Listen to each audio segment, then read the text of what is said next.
महत्त्वाची बातमी आहे। रामटेकमध्ये एका नवरदेवानं लग्नापूर्वी मतदानाचा हक्क बजावलेला आहे। स्वप्नील डांगरे असं या नवरदेवाचं नाव आहे। योग्य लोकप्रतिनिधी निवडण्यासाठी आपण मतदान केल्याचं स्वप्नील डांगरे यांनी म्हटलंय। रामटेकमध्ये राजू पारवे विरुद्ध श्यामकुमार बर्वे अशी लढत आहे आणि याच ठिकाणी मतदान सकाळपासूनच मोठ्या संख्येनं पार पडतंय।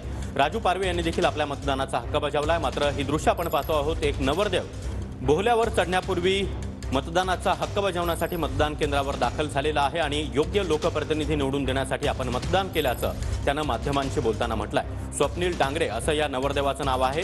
घोड्यावर चढण्यापूर्वी तो आपला मतदानाचा हक्क बजावण्यासाठी मतदान केंद्रावर दाखल झालेला आहे।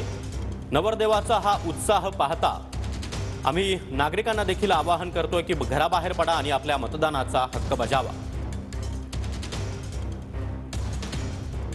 तर रामटेकमध्ये आपण पाहतोय की एका नवरदेवानं आपल्या मतदानाचा हक्क बजावलेला आहे। आज त्याचं लग्न आहे, मात्र बोहल्यावर चढण्यापूर्वी हा नवरदेव थेट मतदान केंद्रावर पोहोचला आणि त्याने या राष्ट्रीय उत्सवामध्ये सहभाग घेतलेला आहे। आपल्या मतदानाचा हक्क त्याने बजावला।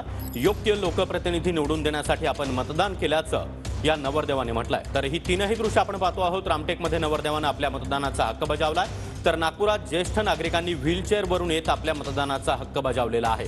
तर भंडाऱ्यात देखील आपण पाहतोय की वृद्ध नागरिकांना, ज्येष्ठ नागरिकांना त्यांचे नातेवाईक अशा प्रकारे व्हीलचेअरवर मतदान केंद्रावर घेऊन येत आहेत। सर्वच पक्षाचे कार्यकर्ते देखील वृद्ध नागरिकांना या ठिकाणी मतदान करण्यासाठी मोठी मदत करतायत, त्यांना मतदान केंद्रावर घेऊन येत आहेत।